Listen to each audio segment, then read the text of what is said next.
El uranio es la gran promesa de los últimos 5 años. Con un mercado calentado cuando entró Sprott, lleva meses en un lateral de precio spot, mientras que las mineras tienen unas valoraciones muy deprimidas. En la próxima década, las nuevas tecnologías van a cambiar el mercado del uranio para siempre, haciendo que este sea probablemente el último gran bull market. ¿Te lo vas a perder? Bienvenidos amantes del subsuelo, bienvenidos a Charlando de Minas, el podcast en español para aprender e invertir en el mundo de los recursos naturales. Bienvenidos a un nuevo capítulo de Charlando de Minas, el único podcast en español dedicado a la inversión minera. Y hoy tenemos un invitado de excepción, que no podía ser de otra manera. Como os dije, tenía preparado 3 capítulos dedicados al uranio, la energía nuclear. Llevábamos 2 y faltaba el tercero, donde lo queríamos dedicar mucho más centrado en el uranio y en la cadena de valor. Y no había pensado mejor persona que traer a Rodrigo Oria Pérez Espinosa. Me acuerdo de Rodrigo cuando en 2021 lo vi por primera vez en el canal de los locos de Wall Street, cuando introdujo lo que ya me había leído en inglés, pero que lo explicaba fenomenalmente, que era la tesis alcista del uranio, que además él ya llevaba bastante tiempo invertido, era de los que había cogido básicamente el suelo y nos contaba pues esa tesis de inversión tan bonita. Rodrigo es director de inversiones del grupo Pérez Espinosa. Lo podéis ver en diferentes intervenciones, por ejemplo, en Negocios TV, donde una, la verdad, que la compartimos juntos y que estuvo muy bien. Y también lo podéis seguir en Twitter con Oria_Espinosa. Rodrigo, ¿cómo estás? Bueno, estoy muy bien. Muchísimas gracias por invitarme, Amadeu. Es un placer estar en este podcast, que es el podcast de relevancia de minas en español, en la comunidad hispana. Así que un placer estar aquí. Y ya coincidimos una vez en Negocios TV hablando bueno, estuvimos hablando del petróleo, del oro, ¿no? Sí. Para todos aquellos que estáis siguiendo esto en formato podcast, Rodrigo ha preparado una pequeña presentación donde vamos a comentar ciertos temas que a veces pasan un poco desapercibidos, así que no pasa nada en verlo en formato podcast, pero id a la web a descargaros el material adicional que ha realizado. Además, nos ha metido un meme en plena portada, por lo tanto, os recomiendo ferozmente que lo veáis. Y si no estáis suscritos en el programa, en vuestra plataforma habitual, suscribiros, por favor, que no os cuesta nada y así todos estaréis atentos a los diferentes programas que van apareciendo. Sin más, Rodrigo, dejo un poquito que lleves un poco la batuta, me iré apuntando preguntas y te iré interrumpiendo seguramente para poder de alguna forma ir desgranando pues diferentes cosas del uranio que están pasando y que la gente debe saber. Perfecto, pues vamos a empezar. Interrúmpeme cuando quieras. Y empezamos con el club de los compradores de uranio, Uranium Buyers Club. El que no haya visto la película de Dallas Buyer Club de Matthew McConaughey y sus memes, tenéis que verla porque ilustra a la perfección el sentimiento del sector. El sector estuvo totalmente en euforia en el 2021, a finales del 2021-22, porque la subida del spot, pasamos de un spot, de un precio del uranio a $18, que estaba el sector súper deprimido, y de repente llegamos casi a 60, creo recordar. Sí. Entonces, hubo una subida en vertical de todas las acciones y la gente estaba feliz. Claro, luego, viéndolo con retrospectiva, pues el sector estaba muy caliente y las eléctricas todavía no habían llegado a empezar a contratar. Como no había empezado a contratar esas necesidades de uranio, pues lógicamente el precio del spot pues empezó a bajar, a deshincharse. Y al principio, cuando veáis este meme, cuando os descarguéis la presentación, veréis cómo estábamos todos mirando el precio del spot con ansiedad y ya luego los lloros. Ya Twitter esto es todo el mundo llorando por Twitter, que si esto no tira, a pesar de las buenas decisiones, noticias, sí, dime. No, yo aquí, y no sé luego, porque no sé lo que has puesto en la presentación realmente, pero me acuerdo en ese 2021, ¿no? Que además entró Sprott y empezó también a comprar a mansalva y todo el mundo decía que esto ya se iba a la luna. Luego es evidente de que esto no ha sido así. Seguramente los stones que hemos tenido y que algunos tenemos en cartera o algunas acciones que son buenas, pero simplemente pues, su valor de acción es relativamente bajo y esto hace que mucha gente para jugar pues le apetezca mucho más jugar con esos.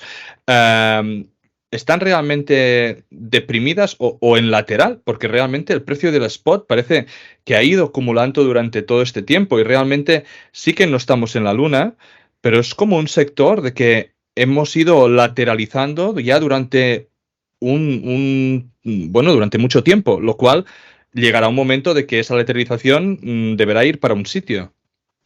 Claro, ahora mismo tenemos el mejor escenario para el sector en décadas, desde el 2000 prácticamente, o desde los años 80. Vemos un spot que ya va a llegar a $60 la libra. Hemos Ujú. visto cómo ha pasado de 40 a 57 y vamos a luego comentar cómo la situación de la subida del spot ha sido mucho más sana de lo que ha sucedido en el 2021. ¿Y Sí. por qué? Yo, sinceramente, creo de verdad que el sector está a punto de despegar. Siempre que en las actualizaciones de uranio que he hecho con los locos de Wall Street y en Twitter he compartido que yo pensaba que la subida del precio del uranio se iba a producir sobre todo a partir del 2023, porque es ahí cuando empiezan las noticias de uranio por parte de las eléctricas a ser acuciantes y tienen que acudir a comprar, porque mientras las eléctricas no acudan a comprar, el precio del uranio no va a ser sostenible. Necesitamos alguien que esté comprando de forma sostenida. Y lógicamente, sí, un actor financiero como era Sput estaba comprando y no provocó que esas eléctricas compraran, pues lógicamente pues se retrocedió el precio, que era pues una dinámica normal dentro del sector. Entonces vamos a ir un poco a poco a ver lo que está pasando en el sector, sobre todo en forma muy macro, porque yo siempre he dicho que el sector del uranio creo que es un sector puramente macro. La minería tiene mucha importancia porque es importante los nombres, pero hemos visto cómo la situación macro se dio la vuelta y da igual donde estés invertido prácticamente. Todas han caído. Entonces, Sí. esto no es como otro tipo de sector, no, esto es puramente macro y a muchos inversores no les gusta aceptar o no les gusta invertir así, pero es un sector de narrativa también. La Claro, narrativa influye mucho. yo creo y pienso exactamente lo mismo que tú, ¿eh? De que es un sector que casi no vamos a decir que da igual qué minera vayas a coger, porque es evidente de que Mm, los baggers van a ser unos, pero sí que cuando un sector está caliente, pues normalmente todo sube. Y tenemos digamos, la suerte de que hay productores, desarrolladores, que son potencialmente, si el precio sube, si está caliente, minas de que la gente va a coger. Tenemos mineras de uranio que están cotizando en el New York Exchange, por lo tanto, que tienen acceso a mucho capital sí, y acceso muy rápido a los inversores si esto se calienta. Tenía minas de que estaban en más 60, en más 80, en más 100 y ahora las tengo prácticamente rojas o llegando a cero y tú dices, hostia, fui tonto allí. Bueno, no, porque yo lo que juego, que supongo lo mismo que juegas tú, es va a haber aquí una explosión del precio al alza y entonces los precios van a ser estúpidamente ridículos. Y en ese momento seguramente las cotizaciones de las mineras van a ser las mismas. Por lo tanto, es un sector que, como dices, es complicado por el simplemente hecho de ser macro. Y aquí te quería preguntar, tú que has sido, digamos, un férreo defensor, ¿no? Supongo que te ha venido mucha gente a llorar a Twitter, ¿no? Mucha gente pidiéndote explicaciones casi simplemente por el hecho de ser casi como un abanderado del sector dentro de la comunidad española. ¿Cómo lo has vivido? ¿Cómo lo has sentido? ¿Qué es lo que te dice la gente? yo siempre he intentado transmitir mucha tranquilidad entre el sector y decir que, bueno, es que podemos estar muy arriba y luego podemos estar abajo. Entonces, el uranio yo lo describo como el sector cripto de las commodities. Es el mejor, es como el Shiba Inu, porque es un sector que es ridículamente pequeño para las materias primas. Ahora estamos hablando de que la capitalización de todas las mineras debe estar, no supera, creo, que más o menos 40.000 millones de dólares, lo cual es ridículo. Yo creo que tú juntas dos petroleras medio pequeñas, medio medianas y supera el sector del uranio, de la minería. Sí, sí. Entonces, con un sector tan pequeño que los flujos de capital, bueno, cuando entran, inyectan capital, hace que todo suba o se deshinche. Entonces es como un balón que puede subir o bajar. Entonces la gente tiene que estar, los que están invertidos tienen que estar tranquilos en ese sentido, claro, pero hay que tener un trabajo por detrás. La volatilidad del sector, para que te hagas un más 20 en un día, te tienes que estar dispuesto a que la acción se haga un menos 20. Porque es que no hay ningún otro sector que sea así. Claro, es un sector que atrae mucho a muchos inversores por los movimientos tan exacerbados, porque, bueno, llama mucho a la codicia, pero para eso hay que tener mucho aguante, hay que ser un poco como, hay que tener aguante de decir, mira, a pesar de que caiga, yo creo que la visión macro es buena a largo plazo y yo creo que en el futuro lo va a hacer bien. Hay gente que me ha Además, ayudado. Sí. puede que además haya entrado mucha gente que, digamos, no está acostumbrado a invertir en materias primas. Y entonces, si ya estamos diciendo de que las materias primas son volátiles, el uranio está dentro de las materias primas, seguramente es de lo más volátil que hay, pues evidentemente nos encontramos en gente que no está acostumbrada a este tipo de mercados y que enseguida pues, se puede asustar, ¿no?, al ver los movimientos tan bruscos y exagerados del sector. Totalmente. Bueno, entonces vamos a ver un poquito el precio del spot. Vamos a ver por qué yo creo que la contratación siempre ha sido movido por la contratación. Siempre he dicho que son las eléctricas las que van a mover el precio del uranio de forma sostenible en largo plazo. Y yo creo que está cambiando el mercado. Está cambiando. ¿Por qué? Porque a pesar, tuvimos una subida prácticamente vertical en 2021, es que pasamos de $30 la libra a 50. Fue una cosa, claro, el auge especulador que se produjo fue brutal. Quizá mirando por detrás al pasado, pues hubiéramos dicho, bueno, hubiera sido un buen momento para descargar la gran mayoría. Yo vendí algo, pero la verdad que me he comido la pérdida en el camino, porque creo que en el fondo, en el largo plazo, va a subir mucho más.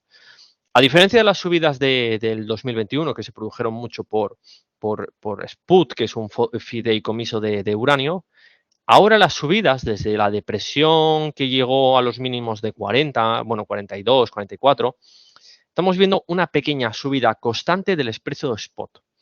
Y hace poco hemos rozado ya los $57,5 la libra. Estamos hablando de que ya estamos superando los niveles del spot de forma sostenible, sin euforia y sobre todo sin jugadores financieros. Estos fondos que acumulan libras de uranio no están comprando. Luego voy a mostrar un gráfico como vemos que no ha habido compras de uranio físico por parte de SPUT. Entonces, esto lo que a mí me transmite es que la demanda está viniendo por parte de las eléctricas, salvo que otros fondos como puede ser ANU o el nuevo fondo llamado Zurinvest esté comprando uranio y no esté apareciendo, pero esta subida constante es muy, muy buena señal para el sector, porque quiere decir que hay un suelo en 48, que es más o menos el precio que he ido diciendo, que es el precio más o menos suelo del sector, porque el coste medio de extracción del uranio en la industria es entre 45 y 50 pre-COVID. Pero claro, ya estamos hablando de que la inflación que hubo en muchos productos, por ejemplo, químicos, para hacer minería de ISR, pues ha subido el precio, que ha habido complicaciones en el transporte. Ha habido un montón de aumentos de precios, de costes, que se van a tener que trasladar al producto final, porque si no, no se puede minar. Creo que ha llegado el momento en que Spot no baje, porque tenemos la sensación ya, la gente que estamos en el sector un poco, incluso a veces es un poco desesperante, porque yo solo oigo noticias todo el rato que son súper positivas, pero las mineras están o en lateral o en una lenta caída hacia los infiernos. Y dices tú, pero a ver, por favor, esto es una oportunidad, pero si siempre estoy diciendo, sí, es verdad, es una oportunidad, a mí mismo, ¿no? Digo, joder, el estudio que llevo es una oportunidad, pero algo me estoy perdiendo, ¿no? Igual estoy equivocado. Claro. Entonces, yo creo que los niveles de spot ahora creo que hemos llegado a un suelo, no creo que, puede que haya de nuevo un retroceso de 57 a 53, puede caer $5 la libra, pero me extrañaría muchísimo de nuevo ver un precio del uranio $40, por todo lo que he dicho de los actores financieros. ¿Tú crees que ahora estamos en un precio del spot, digamos, ajustado? ¿O crees que seguimos por debajo del precio? Porque decías, ¿no? 45, $50, inflación, es igual, 10, 15%, da igual, ponle lo que lo quieras. Estaríamos ahora en un rango de 55, 45, 55 o 50, 60, que es más o menos el rango en el que nos movemos ahora. ¿Estamos más o menos sobre el precio de producción? Yo creo que no, porque cuando tú haces cuando incluyes todos los costes de minería, ¿no? Cuando se dice, oye, ¿cuánto me cuesta minar? Muchas veces no se incluye todo el coste de exploración, no se incluye, Eso está claro. no se incluye el coste de abrir una mina, el coste de financiarlo, un montón de costes que no están incluidos. Entonces, yo creo que a estos precios, a 50, a $55 la libra, salvo minas que tienen un coste bajo, como puede ser Global Atomic, con su depósito en Níger, esas sí que van a abrir. Puede abrir, pues abrió MacArthur River, abrió quizá algunos Claro. proyectos. Kazajstán está teniendo problemas de costes, está poniendo, porque dicen, bueno, podemos subir la producción, pero también nos ¿A qué quedamos sin coste? recursos. Nos quedamos sin recursos y para 2030 tenemos que invertir en un montón de nuevos pozos. Entonces, yo creo que estos precios, 55 o 60 dólares, es difícil que venga toda la producción que tiene que haber para cubrir la falta para cubrir ese gap que hay en la demanda. Y sobre todo porque muchas veces se habla de las minas grandes de Canadá, que son Cigar Lake y MacArthur Ujú. River de Cameco, pero Cigar Lake para 2028-29 se acaba la mina.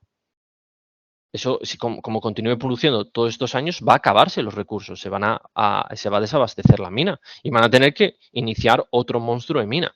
Entonces, concluyendo, yo creo que 55, 60 dólares la libra es un precio mínimo mínimo de suelo y ya incentivo, yo creo que para muchas mineras 70, 75. Pero claro, yo creo que va Exacto. a Tú ajustar lo al que alza. dices que es un precio, digamos, ajustado a la producción, pero que no es un precio que incite a la generación de nuevas minas o de exploración. Claro. Y sobre todo cuando tienes un precio del spot súper, como ha habido últimamente, volátil. ¿Quién va a Ujú. abrir una mina cuando de repente te sube a 55, te cae a 40? No, no, yo necesito un contrato. Para abrir una mina fundamental de uranio, lo que necesitas es un contrato de una eléctrica de suministro. Y con eso ir al banco a poder financiarlo. Mientras no haya eléctricas que te digan, mira, yo te voy a comprar tantas libras de uranio al año con una opción al alza o a la baja, ahí no va a haber una mina. Y es muy difícil que una minera coja y diga, voy a invertir tantísimo CAPEX, ¿no? En abrir una nueva mina cuando no sé cuáles van a ser exactamente mis costes, ¿no? Claro. Sobre todo con lo que está pasando. Vale, entonces, yo quería hablar, bueno, supongo que la gente sabe un poco del sector, si no, tú me dices y lo simplificamos un poco. En Este año, principio, en los últimos capítulos de energía nuclear, hemos hablado un poquito de todo lo que es el ciclo, los pasos al menos. vale. Vale, pues ponemos aquí el ciclo de combustible. Este año, el spot es el mercado de corto plazo, el LT es el long term, es el mercado de largo plazo, y lo que estamos viendo es que está habiendo un cambio. Esto ya lo comenté en marzo con los locos de Wall Street, está habiendo un cambio. ¿En qué sentido? De que varias eléctricas están diciendo, van a la minera y dice, yo quiero que me satisfagas mis necesidades de uranio durante los próximos, por ejemplo, 10 años, como ha pasado con Ucrania. Ucrania se ha desvinculado totalmente de Rusia y dice, no, no, a mí dame un contrato de 10 años porque no me puedo quedar sin uranio. Eso ha provocado que durante este año la cantidad de uranio físico que se ha contratado versus años anteriores haya aumentado muchísimo. Si anualizáramos la tasa de firma de contratos de largo plazo, estaríamos llegando a superar a 250 millones de dólares, 250 millones de libras al año de uranio. Por ponerlo en perspectiva, eso sería más o menos a la misma tasa que en el 2005-2006 cuando se produjo la gran subida del uranio. Porque aquí hay que distinguir consumo de demanda. Una cosa es lo que se consume en el reactor, por ejemplo, digamos, al año se consumen 190 millones de libras de uranio en los reactores, ¿no? Pero una cosa es lo que se consume con lo que se demanda. Si las eléctricas, porque en el pasado compraron mucho uranio, lo que pueden tener un gran stock. Entonces, ellos consumen 190, pero demandan 120. ¿Y cómo cubren ese gap de 70? Lo pueden cubrir de diferentes formas. Inventario, overfeeding, extras que salen en el mercado. En el spot market también lo pueden cubrir. Entonces, pero cuando vemos una situación tan grave como lo que está ocurriendo con Rusia y vemos que determinadas eléctricas se están queriendo desvincular de todo ese ciclo de combustible que tiene Rosatom, que es la empresa estatal rusa, que controla conversión, enriquecimiento, minería, parte de minería de uranio, porque tiene activos en el mundo. Sí, es un monstruo. Es un monstruo. Entonces, hay un montón de uranio que se necesita o de capacidad de fabricación de combustible que se tiene que redirigir desde Rusia a Europa. Yo soy escéptico con que vayan a meter una prohibición, porque creo que no es factible, pero está provocando que esas eléctricas les entre un poco el miedo en el cuerpo. Entonces, concluyendo el tema del spot y del largo plazo, necesitamos, para ver un precio del uranio sostenible que vaya creciendo, necesitamos que las eléctricas entren a contratar. Yo creo que se está empezando a producir esa contratación, probablemente incentivada por Rusia, por los anuncios de extensiones de vida de reactores, por ejemplo en Japón, en Bélgica, en Estados Unidos, por los cantos de sirena de los SMR, por un montón de factores porque venimos desde una narrativa antinuclear a una pronuclear. Entonces, claro, cuando tú tienes un reactor y de repente a tu vecino le pasan el reactor de 40 años a operar 60 años, dices, uff, y él está ya contratando, tú no te puedes quedar sin combustible. Vale, perfecto. Entonces, más o menos, esto es lo que yo estimo que se va a poder poner en el futuro. No ha cambiado prácticamente desde abril, solo ha cambiado los precios de conversión y de enriquecimiento. Y lo que hemos visto es que desde el 2022, el precio de conversión, que es la transformación de uranio físico, el polvo, a gas para poder enriquecerlo, ha subido un 151%. Ya ha subido desde abril, ha subido casi como un 12%. En el largo plazo ha subido casi un 67%. El enriquecimiento sigue subiendo. Este mes creo que subió más o menos un 7%, tanto el de spot como el largo plazo. Mientras tanto, que el uranio físico está muy retrasado de esa subida de conversión como enriquecimiento. ¿Por qué? Y esto se debe a que el proceso de compra de combustible se hace al revés. Primero las eléctricas siempre compran el combustible y van retrocediendo a través del ciclo de combustible. Primero se aseguran la fabricación, luego se aseguran la deconversión, se aseguran el enriquecimiento, se aseguran la conversión y se aseguran la minería de uranio. Por eso no hemos visto una gran subida del uranio físico porque, bueno, hay inventarios de... Dime. También puede ser, y corríjame aquí, yo como empresa eléctrica, ¿no? Pues, ¿con quién voy a hablar? ¿Voy a hablar con la minera o voy a hablar con la empresa de enriquecimiento? Porque puede contratar, digamos, directamente el fuel a una empresa de enriquecimiento y es esa empresa de enriquecimiento quien busca los demás pasos, ¿no? Normalmente directamente normalmente siempre son las eléctricas. Las eléctricas que contratan todo. Y claro, la otra... Ellos lo que se aseguran son servicios del combustible, se aseguran la capacidad de enriquecimiento, la capacidad de conversión y compran las... O sea, que lo gestiona todo la eléctrica directamente. Sí, porque ellos no se pueden permitir el riesgo de quedarse sin combustible. Entonces lo hacen de forma integral. De hecho, por eso Cameco compró Westinghouse, que es una fabricante de combustible, bueno, una fabricante de centrales nucleares, porque lo que aspira Cameco, bueno, su estrategia es convertirse en la nueva Rosatom del grupo occidental, porque ellos te fabrican la central, te fabrican el combustible, operan. te hacen la conversión, porque Cameco tiene una central de conversión en Port Hope, en Canadá. Pues van a tener luego, por ejemplo, tienen de memoria, creo que tienen participaciones en Silex, pero bueno, puedo estar equivocado ahora mismo. Y tienen la minería. Entonces es como un proceso de 360. llama en mano, es una integración Claro. vertical. ¿Y todos estos precios de dónde los consigues, Rodrigo? ¿Quieres la fuente de mi sabiduría? Esto se saca de proveedores de información. Puede ser, por ejemplo, UXC o TrickTech, pero Vale, hay que pagar. hay que pagar. Y entonces te preguntaría, ¿cuándo tú has visto que ha empezado a subir, digamos, tanto la conversión como el enriquecimiento? ¿Cuáles son, digamos, los plazos? ¿Viste hasta hace, no sé, me lo invento, 6 meses? Luego el enriquecimiento, pues, ha sido más reciente o es paulatino o no es paulatino. O sea, porque El claro, aquí precio, solo veo, digamos, el spot, la variación del spot, pero no veo la gráfica del mismo. Entonces, no te sé decir si este ha sido abrupta, si ha sido paulatina en el tiempo, si ha habido un salto que puedas decir, hostia, aquí es cuando ha habido el crash. a ver, yo te las puedo buscar y luego los puedo subir las gráficas del spot. Ha ido paulatino, ha ido subiendo, a veces más, menos. Ten en cuenta que hay Y muchísimo. conversión igual y enriquecimiento igual. Ha subido mucho más en la conversión porque hay mucho más cuello de botella. En la conversión Vale. hay falta de capacidad. En el enriquecimiento menos. Por eso ha subido más la conversión. De hecho, iniciaron una planta que está operado por Converdyne. Se llama Metrópolis. La planta se llama Honeywell. Y iniciaron esa planta y va a empezar a producir servicios de conversión este año.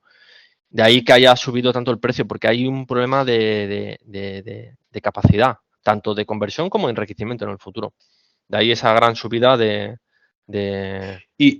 Y este mismo,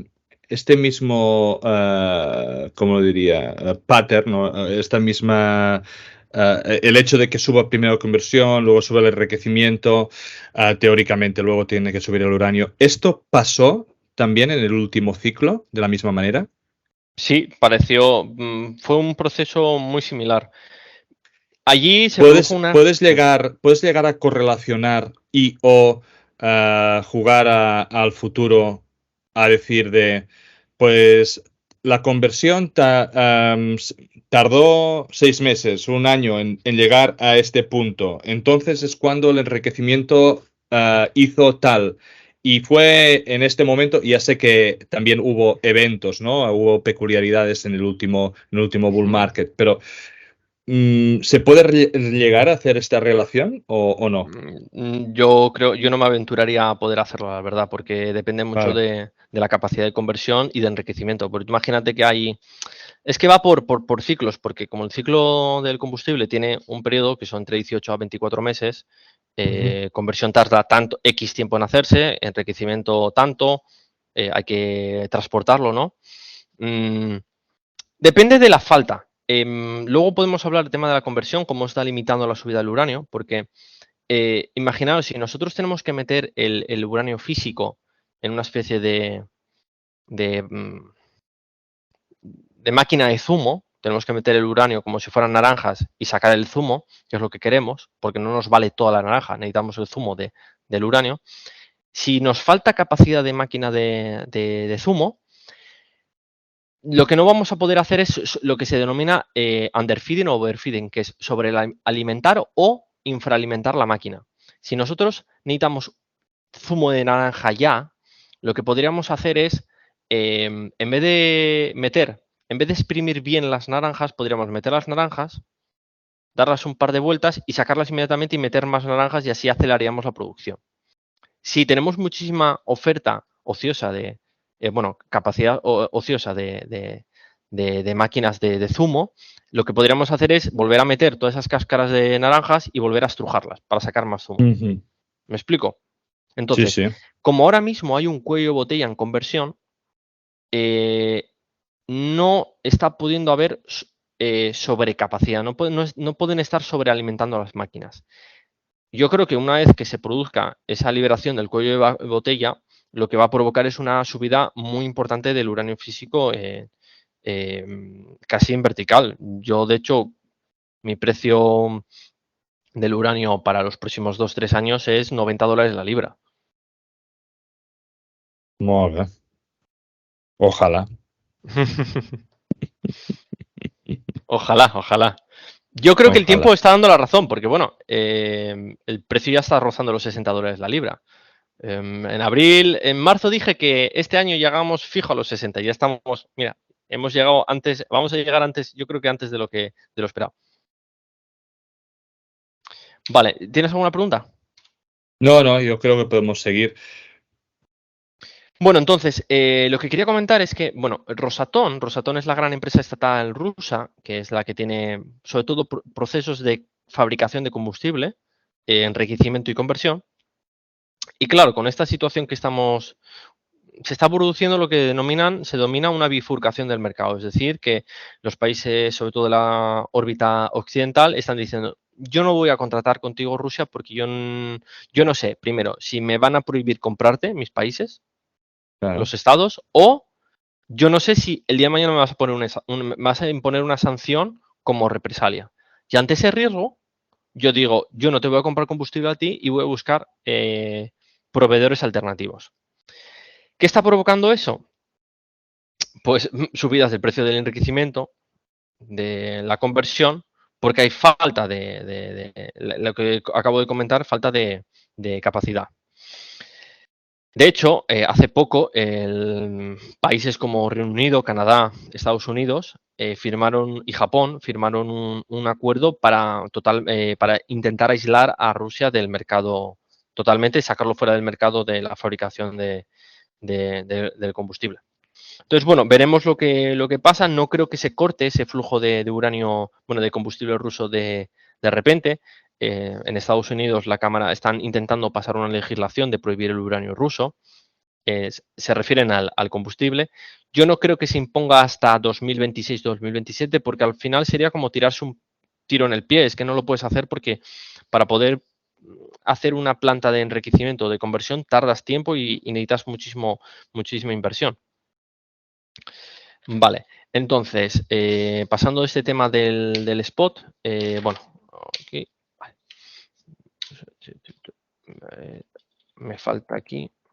Vale, vamos a hablar de Kazajstán, vamos a hablar de Cameco. Está habiendo un acercamiento por parte de China y de Kazajstán, porque el otro día, hace tiempo, Estoy viendo un slide de Small Nuclear Reactors. No sé si es esta la que quieres mostrar. Vale. No es esa, pero vamos a poner esa mapa del mundo. Vale, del mundo. ¿Vale? Vamos a poner la mapa del mundo. Kazajstán y China, bueno, un ministro ruso dijo que, bueno, la integridad que hoy puede ser Ucrania, hoy ha sido Ucrania, pero como se les ocurra a otros países acercarse a la órbita occidental, que quizás sea mañana Kazajstán. Entonces, Kazajstán, ante ese problema interno que tuvo de revolución, que entró Rusia a cuidarles, ¿no? A imponer el orden. A indicarles el camino. El camino exacto. Pues Kazajstán está ampliando lazos comerciales ¿con quién? Con China. Porque claro, cuando un vecino como Rusia te está lanzando una amenaza, pues ¿qué ha hecho Kazajstán? Pues firmar acuerdos comerciales. De hecho, la operadora china nuclear ha firmado contratos de aumentar las futuras transacciones con Kazatomprom. Lo cual, ¿qué significa? Que habrá menos uranio disponible para Occidente y más para China.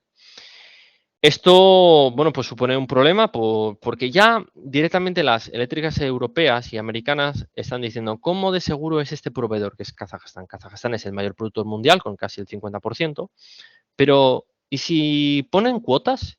¿Y si Kazajstán cae en la órbita rusa? Y si China le dice, no, tú en vez de venderle a Europa y a Estados Unidos, véndeme a mí, que yo tengo un plan nuclear inmenso y un buen pagador y además yo no me voy a meter en temas internos, que si eres un país democrático o no democrático, que si respetas los derechos humanos. A China eso no le importa. Entonces, No, Kazajstán está diciendo, a qué lado me inclino? Y ahora mismo se está inclinando al lado chino, teniendo en cuenta que, bueno, pues China y Rusia no tienen los mismos intereses, pero China tampoco tiene los mismos intereses que Europa y Estados Unidos. Por eso yo creo que va a tener que aumentar la producción de uranio físico tanto en Estados Unidos como bueno, en el resto del mundo, en Australia y en Canadá, para bueno, cubrir este gap que hay. Decir que también este año, a pesar de esa tensa relación que tienen Kazajstán y Rusia, se vendieron varias minas, se vendieron una mina que es casi impronunciable aquí en kazajo, que produce 15 millones de libras al año a Rosatom. Rosatom, que es la empresa estatal, como hemos dicho, le compra el 50% del derecho de compra de uranio físico a Kazatomprom, lo cual no ha sentado nada bien a Europa ni a Estados Unidos, porque está diciendo, mira, Kazajstán le vende cada vez más a China y ahora le vende activos a Rusia. ¿Es Kazajstán un socio confiable? Y de hecho esta decisión se hizo en contra del Consejo de Administración de Kazatomprom, que lo alertó, pero claro, el Fondo Soberano Kazajo dijo, no, esta operación hay que hacerla. Quizá porque haya pues temas. Al final esto se mezcla política y economía. claro.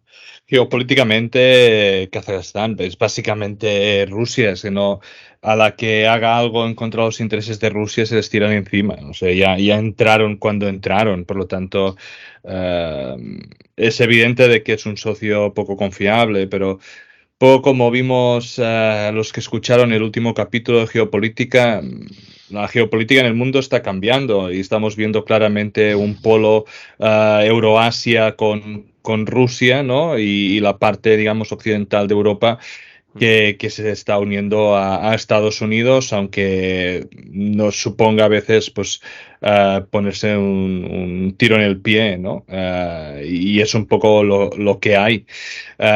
Si se termina viendo sanciones o historias de estas así, pues se termina comprando uranio a la India, que es el que le habrá comprado a Rusia, y lo blanquearemos y ya está. O sea, no, Sí, es esa, así mira, de triste. esa pregunta me la hicieron y yo ahí difiero porque creo que el mercado del uranio es diferente al mercado del petróleo porque el uranio tiene una trazabilidad. Cuando tú sacas el uranio está muy controlado por el tema de la proliferación de armas nucleares. Ajá. Entonces, em, esto ya son temas técnicos. Para poder transportar materiales radiactivos hay una serie de legislaciones. Por ejemplo, en barco hay una legislación que creo de memoria es clase 6, barco clase 6 que cumple una serie de regulación. Y luego los propios países tienen que tener una legislación especial. Entonces, por ejemplo, cuando Kazajstán dejó de sacar uranio a través de la ruta rusa al puerto de San Petersburgo, tuvo que Ujú. buscar una alternativa, que era sacarlo por el Cáucaso, por Turquía y por el Mediterráneo. Claro, pero eso tiene una gran complicación, porque hay países que no tienen esa legislación. Tienes que tener esos papeles, esos transportes especializados en uranio. Entonces, yo dudo que sea posible o yo creo que no va a ser, si se produce, no creo que se produzca de forma masiva, que se pueda vender combustible sin saber el origen y de repente acabe una central nuclear europea o norteamericana. No es lo mismo que el petróleo, porque tú el petróleo lo sacas y al final, bueno, ese petróleo se venden tantísimos millones de barriles. ¿De dónde viene? No lo sabemos. Pero el uranio es un material muy sensible que está muy controlado por los gobiernos. Perfecto, veremos. ¿Vale? Entonces, bueno, yo creo que de toda esta situación, de la cuestión kazaja, de Kazatomprom y Cameco, esta situación geopolítica, yo creo que probablemente la gran ganadora son las empresas estatales, bueno, europeas y americanas, Urano, y luego, por ejemplo, creo que la gran ganadora es Cameco, que como se está integrando de forma vertical, que Claro. dijimos antes, va a ofrecer una alternativa, sobre todo a los países del este. A los países del este que le están viendo las orejas al oso ruso, están diciendo, yo con Rusia no puedo contratar porque me va a utilizar, el día de mañana me puede utilizar ese suministro de energía nuclear, de combustible, como mecanismo de chantaje directo. Claro. O haces lo que yo quiero o no te doy combustible. Entonces, por ejemplo, Ucrania, lo dije antes, se ha desvinculado totalmente. Bulgaria la acaba de comprar a Cameco, le hizo un contrato. Y diferentes países están diciendo, no. Yo el proyecto de reactores modulares lo voy a hacer con una empresa pues, occidental. Y es que en el este, tienen su pasado antiimperialista ruso y no quieren caer en esa órbita, por los temas del pasado. ¿Alguna pregunta, Amadeo? Todo bien. Vale, pues vamos a continuar. Hemos hablado ya de la contratación, de la cuestión kazaja, que es un tema geopolítico muy, muy importante. Y bueno, el Instituto de Energía americano ha dicho que, Estados Unidos más o menos tiene como 90 y pico centrales nucleares. Reactores nucleares, centrales nucleares. Y ha dicho que el 90% de esas 80 unidades va a poder operar mínimo hasta 2050. Entonces, cuando vemos que estas noticias es no solo no te voy a cerrar la central, sino que te la voy a extender en años, estamos viendo como tenemos 20, 30 o 40 años más de demanda de uranio físico.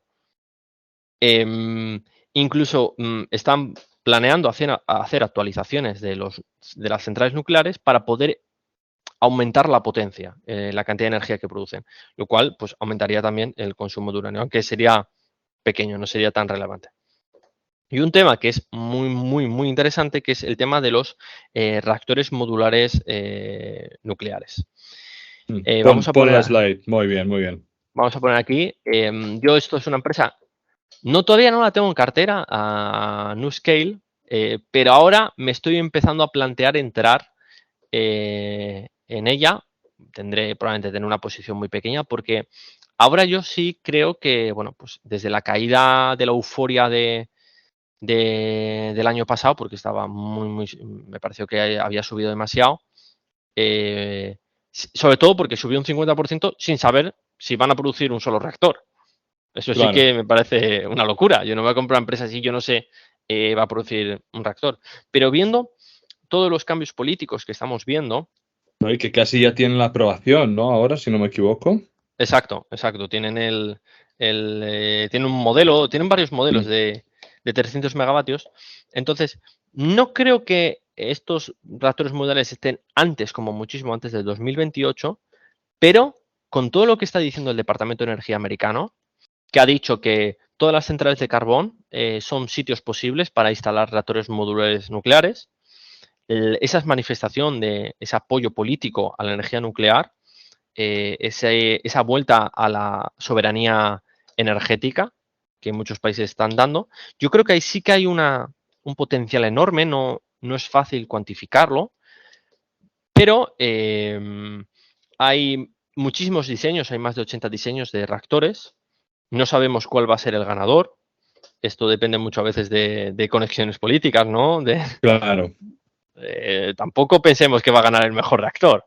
Muchas veces esto depende de... Ni el primero, no está claro. Ni el primero, depende de si hace buen lobby en la Casa Blanca, ¿no? En el Congreso americano. Pero me parece muy interesante. Es un movimiento global ya, el tema de los reactores modulares. Por ejemplo, en Polonia ya ha hablado de que quiere tener reactores nucleares. Estados Unidos, diferentes países de la órbita. Sí. Uno de los últimos capítulos que hablamos sobre todo de SMR, no habían como 3 compañías importantes. Una era NuScale, ¿no? Como básicamente en cabeza. También estaba el Westinghouse con Cameco, ¿no? Que las compraron y tienen su reactor. Está el Rolls-Royce también detrás de otro. Entonces, hay diferentes opciones realmente. No sabemos cuál va a ser el ganador, pero tampoco creo que sea lo importante ser el ganador o ser el que más, porque el mercado del SMR está justo empezando y realmente las utilidades que tienen son muchas. Hay muchos países que no pueden tener ni la infraestructura o que es muy complicado poder montar un reactor nuclear, que es muy complicado llegar allí la electricidad y la solución puede ser exactamente esto. Entonces, seguramente depende de la política de cada uno de los países de origen, pues a distintos países afines les pueden hacer llegar esos SMR y creo que es algo que veremos, ¿no? Y cómo probablemente pues haya países que terminen optando por ir haciendo más SMR que no llenando grandes plantas nucleares. Sí, totalmente, es que tiene mucho sentido hacerlas porque las puedes fabricar de forma industrial y llevarlas. Construir en sitio es muy complicado y requiere muchísimo inversión y al Ujú. industrializarlo pues van a conseguir bajar muchísimo los costes. Me parece incluso para zonas remotas, ya están hablando en Canadá, Mm. microreactores. No se sabe hasta qué impacto tendrán esos microreactores, pero están hablando de pequeñas unidades de 20, 30, 50 megavatios, que para zonas remotas, por ejemplo en Canadá, pues les podría venir maravillosamente. Porque O además son África. reactores, sí, o África, están planeando que esos reactores solo se cargan una vez en su vida. Es decir, tú lo cargas una Mm. vez y ya pues dura 40 años. Los reactores modulares de mayor potencia sí que se van a recargar entre 18 a 24 meses, como los del proyecto de NuScale. Entonces, hay muchísima incertidumbre, no se sabe. Yo prefiero estar del lado del uranio, Mm. pero empieza a ser interesante. Empieza a parecer interesante comprar alguna empresa de SMR, pero para tener en cartera muchos años. Claro. Como no podemos saber qué va a pasar. Además, nos podemos equivocar. Em, Y en el último abril fue el Congreso de Combustible Nuclear Mundial. Y tengo aquí la frase que dijeron, eh, que fue una de la presidenta y CEO del Instituto Nuclear de Energía, dijo, hemos pasado de podemos construirlo a cómo de rápido podemos construirlo. Y dicen, hemos pasado de la noche al día. Eso en tema político. Porque si veamos hace 3 o 4 años, lo que estamos hablando, o sea, si nosotros, tú y yo, Amadeo, hubiéramos quedado para Ujú. hablar, estaríamos hablando de la noche y el día. El apoyo a lo nuclear, a las extensiones, de que Diablo Conan iba a recibir una extensión de vida en Sí, California, era una cosa totalmente, parecía ciencia impensable. ficción. Ujú. Y Diablo Canyon recibió la extensión de vida. Otra central nuclear que se llama Palisades en Estados Ujú. Unidos, están planteando reabrirla. Sí, Eso sí. era una cosa que era ciencia ficción directamente. Estás loco, tío. Eso no va a pasar. Illinois, que tenía una legislación que prohíbe la construcción de centrales nucleares, la están echando para atrás. Ya ha sido aprobada y la van a pasar porque tienen apoyo 36 contra 17 fue. Es un apoyo mayoritario. Entonces, lo que está pasando es una cosa tan increíble que te hace pensar, decir, ¿cómo puede ser que las cotizaciones de las mineras, que el uranio, el spot esté subiendo, que todo lo que sale es positivo y aún así estamos viviendo la mayor depresión del precio de las mineras? Eso te hace reflejar que yo creo que hay una oportunidad y que vamos a ver una gran subida tanto del uranio físico como de las cotizaciones, porque el mercado puede estar irracional mucho tiempo. La pregunta es si nosotros podemos estar cuerdos y solventes más tiempo. Perfecto. Em, bueno, hace poco, a mí me gusta también resaltar estos temas, porque yo creo que son importantes. Hace poco salió una película que se llama Nuclear Now, que creo que va a salir en Netflix, y es muy pro-nuclear. De hecho, diversas voces mediáticas han salido diciendo, no, no, Bono, por ejemplo, el de U2, salió diciendo que había que apostar a la nuclear, Bill Gates. Yo no sé cuánta influencia tiene esta gente, pero es que es otro rollo de lo que estamos hablando en el 2019-2020 Claro. y refleja un gran cambio de opinión, sobre todo porque aquí, bueno, pues habrá gente que crea en el cambio climático, otra gente que no crea en el cambio climático. Lo que es innegable es que existe una retórica, una narrativa mundial en contra del cambio climático y hay una narrativa anti-CO2. Y eso Está no claro. se va a cambiar dentro de los 5 años, porque esa No. narrativa está muy impregnada en la sociedad. No vamos a No, y debatir si es tienes, cierto. Sí, va a tardar más o menos, pero tienes todos los países, incluido China, que es que al final también tiene una gran parte donde está apostando hacia esa dirección, sin más. O sea, vamos a creer o no en las razones que hay detrás, pero eso va a pasar. Vamos moviéndolo un poco, Rodrigo, porque no quiero que sea muy, muy largo, sí, que no pase mucho de la hora, porque si no entiendo que la gente también se puede terminar cansando. sí. Vamos a ir al de esto. ¿A cuál? No, no, pues sí, que seguimos, que Ah, seguimos. vale, vale. Mira, yo solo quería poner, sí, sí, por supuesto, voy a poner 4 amenazas del sector. Primero, el reciclaje de combustible usado, porque actualmente solo se saca el 95%. Eso sí quería ser una amenaza, porque siempre hablo en plan de las oportunidades que veo, pero me gustaría resaltar 4 cosas que podrían ser un peligro. En el enriquecimiento por láser, que sacaría más uranio físico, bueno, isótopo U235, que está la Ujú. empresa llamada Silex, que tiene un proyecto en Australia. Reciclaje de mayor combustible. Hay gente que habla de reactores de torio, yo creo que eso va a ser inviable en el corto plazo, eso es cero amenaza. Y la minería en el mar, que el coste es tan estratosférico que no compensaría. Estaban hablando de $150 la libra para poder extraerlo del mar. Entonces yo en el corto plazo no veo ninguna amenaza, salvo que, bueno, pues estos proyectos de enriquecimiento por láser y reciclaje en el combustible salieran adelante, pero yo creo que estamos hablando ya para 2030, 32, 33, Claro. 35. Yo, por ejemplo, esta es una de las preguntas que tenía contigo.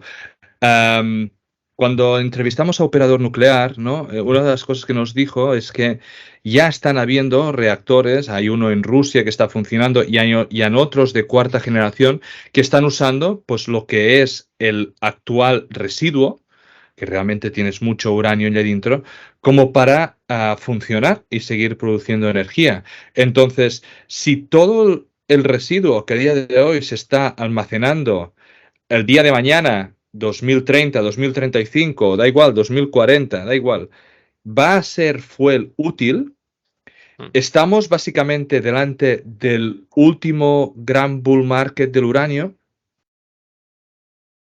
Pues posiblemente. A ver, si eso ocurriera, tendremos uranio combustible nuclear por décadas o cientos de años. Y la industria de la minería sufriría muchísimo. Pero claro, yo espero no estar invertido ya en la industria para No, entonces. está claro, Sí, pero sí, creo que es importante de que la gente pues sea consciente de que esa tecnología existe, sí. o lo de Silex, ¿no? Existe, no está en etapa industrial, no va a estar para 2025, no va a estar para 2028, no va a estar para este bull run, pero es que es muy posible de que en nuestra vida no podamos volver a ver o podamos estar invertidos en uranio de la Yo- manera al menos que hemos estado. Podemos sí, estar invertidos en small nuclear reactors, podemos estar en tecnologías que vayan a salir, pero no en la minería del uranio, si eso es así, porque hay muchas tecnologías que parece que van a aprovechar y el residuo realmente es algo de que pone mucha gente en contra. Y las estás apilando en las mismas nucleares. mm, Entonces, si eso al día de mañana las mismas nucleares la pueden usar, es que tienen fuel para décadas y décadas y décadas. Por lo tanto, que la gente evidentemente esté al tanto de esto, y que sepa también que esta no es una inversión como la mayoría de materias primas, no es una inversión de estar invertido décadas, ¿no? No como el SMR, sino que sea consciente, simplemente. totalmente. Sería el fin de la minería de uranio prácticamente. Eso supondría que la oferta secundaria de uranio, bueno, de combustible, pues se dispararía. De hecho, Infinita, casi. eso fue una pregunta que le hice una vez a Emeterio, el antiguo Ujú. CEO de Westinghouse, Sí. en una charla con los locos de Wall Street, y le pregunté cómo de posible era el reciclaje de combustible, por qué España no reciclaba parte de su combustible. Bueno, es por motivos políticos y también porque es muy caro. El proceso es realmente muy caro de extraer. Entonces, cuando tú tenías uranio a $18 la libra, no te sale rentable reciclarlo. Claro. Te sale rentable a precios mayores.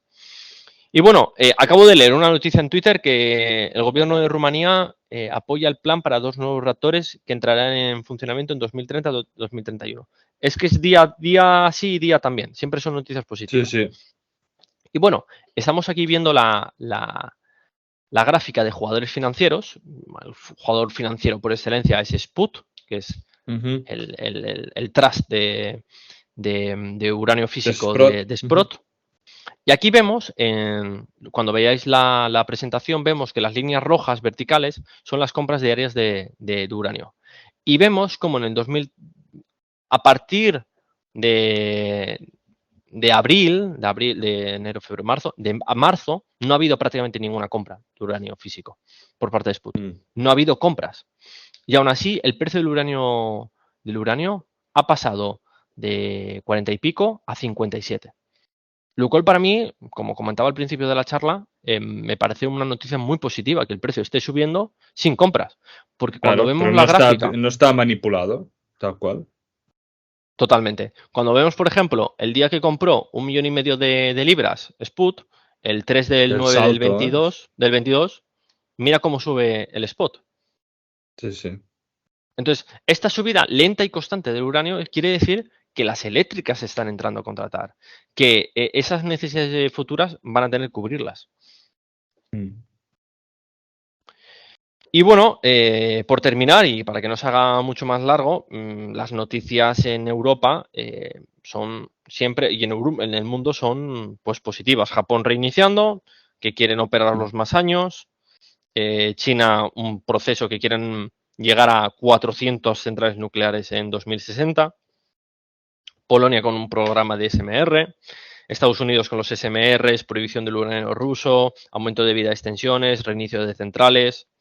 Exenciones fiscales para mantener centrales nucleares con vida, derogación de leyes que prohibían la proliferación de centrales nucleares, un acuerdo del G7 de 5 países para desplazar a uranio del sector a desplazar a Rusia del sector del combustible y proyectos de SMR por todo el mundo y voces políticas, mediáticas y famosas de decir hay que apostar por la energía nuclear en combinación con la energía renovable. Entonces, tenemos una desconexión total del precio de las cotizaciones de las mineras, tenemos el mejor escenario posible del sector nuclear en décadas y yo creo que hay una gran oportunidad ahora mismo y un precio del spot subiendo constante sin jugadores financieros y creo que eso va a provocar que este año 23, 24, 25 las contrataciones a largo plazo de de las eléctricas con las mineras pues aumenten muchísimo y creo que vamos a ver más o menos precios del uranio físico en un suelo de 70 a 75 dólares hasta 100 o incluso podríamos verlo más. Perfecto, muchas gracias, Rodrigo. Yo lo que te haré son... Me encanta, me encanta. Es que hay un meme en la de esto, sí, descargaros la presentación que vale la pena. Yo lo que os haré son 3 preguntas rápidas, ¿vale? Para que de alguna forma puedas, bueno, poder responder lo mejor que quieras. Alguien de que, evidentemente, el momento de entrar en el uranio fue antes de 2020, ¿vale? Cuando entraste tú, cuando todo estaba deprimido en el suelo, cuando el precio de la materia prima estaba muy por debajo de los precios de producción, eso está claro. Pero sabiendo el movimiento que ha tenido y la perspectiva, a alguien de que ha terminado de bajar ahora del cielo, eh, ¿tú le dirías que puede ser un buen momento de invertir? Yo no te puedo decir si es un buen momento de invertir, yo te voy a decir lo que yo hago, porque hay que tener mucho cuidado Sí, con lo que... Sí, pero tú estás desde antes de 2020. claro. Pero tú a Sí, día de hoy, vale, a día de hoy, ¿estás comprando mineras o no? yo ahora mismo no estoy comprando mineras porque ya tengo una posición, pero si tuviera más capital, Exacto. yo entraría. O sea, yo Perfecto, personalmente compraría más. perfecto. ¿Qué le respondes a todas esas gente que seguro que te las has No es recomendación de encontrado? inversión, Ahmed, No, no, no, Mete nada, nada, disclaimer, nada, tío. nada. Nada, hay disclaimer al final y todo el mundo sabe de que esto al final es diversión aquí para aprender entre 2 amigos que están copa en mano. mucha gente en el sector del uranio te dice que en comparación a las mineras de otros sectores, siempre ven las mineras de uranio caras. Da igual el precio que tengan, que para ellos siempre están caras. ¿Qué les dirías a esas personas? ¿O qué les dices a esas personas? No te escucho, no te escucho. Se te ha desconectado el audio. ¿Me oyes ahora? Ahora sí. Vale. Bueno, siempre dicen que las mineras están caras. A $18 la libra, las mineras estaban caras. A 27 estaban caras, a 30, 35. Siempre están caras, es lo que tú dices. Hay gente que está en contra del sector o no ve oportunidad en el sector. Hombre, yo creo que muchas mineras, si venden libras a 75, 80, $90 la libra, están baratas. También otra Entonces, cosa que tiene que tener consciente la gente es que estamos hablando de una inversión, digamos, macro, y que en esa inversión macro hay un punto de irracionalidad en la burbuja de la misma, y que por lo tanto, en cualquier punto de irracionalidad de burbuja, las cotizaciones están todas burbujeadas. Por lo tanto, si estamos jugando a ir a eso, da un poco igual realmente si alguien te dice que está cara, porque más cara va a estar. O sea, hombre, a ver, tampoco yo invertiría por pura reflexividad, ¿sabes? Por puro pensar que esto se va a volver irracional.